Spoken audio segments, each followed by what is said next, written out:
What's going on, guys? Welcome back to the Football Capital, and as you can see, it's just me today. Rami's away on his coaching duties down in Canberra for the Kanga Cup. Now boys, good luck for the rest of the week and make sure we bring them trophies home. Simples.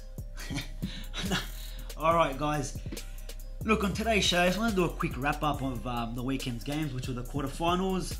And also on the last podcast, we asked you guys to send in a few clips or a few snaps of you guys celebrating your country scoring, celebrating your country winning, and we've got a few to show you guys today as well.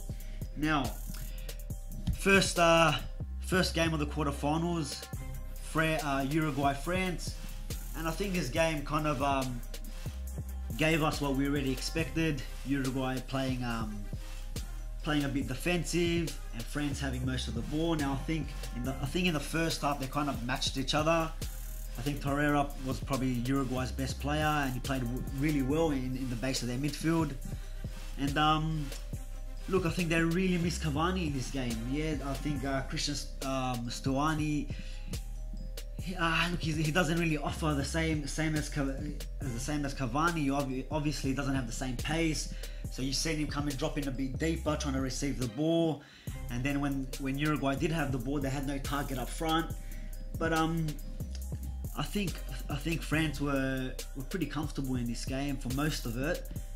Especially the way Uruguay was set up in that diamond midfield. They gave a lot of freedom for the French players to go out wide, which is what they usually do anyways. So yeah, look, they used Mbappe and I think Pavard out wide, and look, the combinations with them too. I think Uruguay struggled to cope with that. But yeah, look, France got a penalty. They got a free kick just outside the box. Griezmann puts it in. Rafael Varane makes it 1-0, and I think that was with 5 minutes to go in the first half. And then Uruguay had a golden opportunity to hit back to make a one or going into the break in extra time. Hugo Lloris makes an incredible save, and then Godin with a golden chance and just skies it. And I think that was probably their best chance of getting back into it. I think in the second half, it was all France. Uruguay didn't really look like they were getting into the game. And then I think the wind was knocked out of their sails and Muslera made that error that gave Antoine Griezmann that goal. That made it 2-0, and then the last 10 minutes of that game was just pretty much a training session with France just keeping the ball pretty much. But look, there you go. I think France are getting better and better as the tournament goes. And look, they're one step away now from another final. They were in the final in the Euros, and now they're just one game away from being into the finals of the World Cup. And yeah, they got a great chance now of actually winning it. Now, all right, guys. Now on to the next game, which was Brazil and Belgium. Now, look, to me, there's no surprise that Belgium won this game. Brazil, I wasn't convinced with them the whole World Cup, and I still wasn't convinced with them in this game. Now, I was just waiting for that Brazil that we all know, with that free-flowing football, that football that just gets you off your seat. But to be honest, in this World Cup, I didn't see it. Most of the time, there was not a few players, a certain player that spent his time more on the floor. And look, man, that's what happens. Martinez, he decided to start Fellaini, start Chadli. Now, did he start him because they scored them goals against Japan in the last game? But I think he got his tactics right here. He put all the tall timber in the box, and they were just whipping balls in. And now they got a corner. Yes, they didn't score it. It was an own goal. The two Man City players, I think it was Fernandinho and Gabriel Jesus, that no communication. I think it might have came off Fernandinho's back or head. It goes in the back of the net, and it's 1-0 Belgium. And I think from there, Brazil was struggling to get into it, and then Lukaku picks up that ball from halfway, makes that run, gives it to De Bruyne, and you do not need to give this guy a second look at goal. He will ping it and he will send you out of the World Cup. So bye to Brazil. I just think some of their subs we spoke about in the last podcast, how we think Firmino should have started over Jesus. Again, Jesus starts, and then we got Willian wasn't even into this game. He was brilliant the last few games, but this one he was non-existent. Should Neymar been taken off in these games? Let us know. I think Neymar should have been taken off at least one of these games. But yeah, look, William comes off for Firmino. Still, he didn't really get into it until Douglas Costa came on. Now, as soon as Douglas Costa came on, Brazil started creating more with just one player. I don't know how it works, but with just one player. And look, they ended up getting that goal. They bring it back to 2-1. Was it a bit too late? Should have Brazil got a penalty? I think just before Gabriel Jesus came off, I think it was Vincent Kompany that brought him down in the box. Now, I don't know, the VAR said it was a goal kick. But look, there you go, man. Brazil out. Belgium knock him out of the World Cup, and then there goes all the South American teams. And just like that, it turns into Euro 2018. Alright guys, now let's go look into the other side of the draw. The first game there was Sweden-England. Now England, I think, just were in total control of this game. Didn't really look like to be troubled by Sweden until maybe the last 10 minutes when Pickford had to make a few saves. But I think most of that game, England were in control. I think they're also getting stronger as the tournament goes along.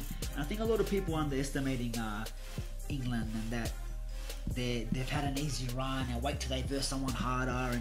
But I think they're the ones to watch. I picked them to be my dark horses, and now they're versing Rami's dark horses in the semi-finals. But yeah, look, Harry Maguire with his first goal for England, nice header, puts that away. And then second half, Dele Alli kills off the game after receiving a beautiful cross by Jesse Lingard. And England make it 2-0, and then from there it was just comfortable. Also I think Raheem Sterling, another fantastic game. I thought he should have been dropped after that game they played against Colombia, but look, Southgate hasn't changed the system. He's had the same formation, he's had the same players on for most of the tournament, bar the bloody Belgium game, which was a reserve team. But yeah, look, I think we had a bit of a debate, me and Rami, about Raheem Sterling, and look, he really needs to watch these games again, because again, I say Raheem Sterling, the work he's doing off the ball is just absolutely amazing. I mean, the way he drops in and creates space in between the lines for Lingard and for Dele Alli, they cause heaps of problems for Sweden in that game. And you've seen it in the past few games, even against Panama, how he drifts across. He took 4 players in, gives it to Lingard, and Lingard puts it away. Now, even though he's got 1 assist in the World Cup, he has been part of their build-up. A lot of that build-up that England are doing is because of Raheem Sterling, and because his movement. Just because he's not scoring, his movement is creating opportunities for the other players to score, or at least create chances on goal. So Rami, make sure you watch these games again, mate, because you're completely wrong about Raheem Sterling. But yeah, look, England go through. Football's coming home. It's definitely coming home now. I don't see them losing against Croatia. But yeah, look, Croatia went into another game, another 90 minutes, another 120, and another penalty shootout, which they beat Russia. And again, I'm very surprised with Russia that they even got this far. But yeah, look, Croatia, as some of the other countries, like I said, with France and England, I think that the more the competition has gone on, I think they've gone stronger. Croatia, I think they're going it just looks like they're going the other way. They started off strong. They went into the round of 16. Didn't play the best football against Denmark. Got away with it on penalties. Coming into this Russia game, and most of the same. I think I don't know if it's the they played that extra time. I don't know if they're tired, but yeah, look, I don't know, man. I don't see.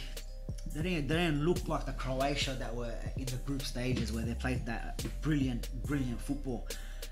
So yeah, look, I think it's gonna be some interesting semi-finals. Obviously now we got France and Belgium, which I cannot pick a winner in that game. It's going to be interesting to see Thierry Henry on the Belgian bench there, to see how he reacts if Belgium score a goal. And yeah, look, on the other side we got England, Croatia. Now look, I'm not saying I do think England will win this game. I absolutely do not think it's going to be easy. I think it all depends how Croatia will set up. If they play with the two in the midfield with Modric and Rakitic, and they don't have a defensive mid, I think we can get in behind and cause a lot of trouble. The Russians did exactly that. The Russians caused a lot of trouble, and then the second half, the Croatian manager straight away rectified the problems and put in a defensive midfielder, and I think they looked a lot better in that second half. And even in extra time, they looked at times a bit threatening, but still, I think with 2 games that go into extra time and penalties, maybe Croatia will run out of legs against England, which I'm hoping. But it definitely will not be an easy game for England. I think this will probably be their hardest task. And look, man, Croatia got a good chance. Croatia definitely got a good chance. It's the first time they've been in the semi-final since '98. And look, even though I'm worried, I'm supporting the 3 Lions. I won't be surprised if Croatia win this game. But it's very hard to predict. It's very hard to predict. Let me know what you guys think. Who's winning the semi-finals? France or Belgium, or Croatia, England? Who's going to the final? I can't even pick them now. Alright guys, now last week we asked you guys to send us a few clips of you guys celebrating your country scoring, celebrating your country winning. And yeah, look, thanks again to everyone that sent their footage in. Let's check them out.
Wow! Fucking oath! England, we're coming! England, we're coming! Fuck yes, bro!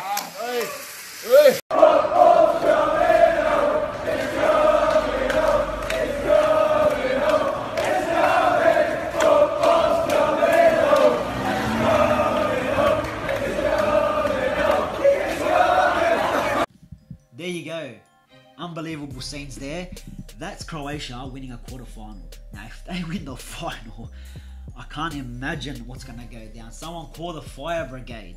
Now, guys, make sure you send us your footage again for your semi-final. Wherever you guys are watching it, let us know. Send all your videos through, and we'll put them on our next podcast. Guys, once again, thanks for watching. Make sure you subscribe. Make sure you like and share our videos. And guys, I'll catch you next time.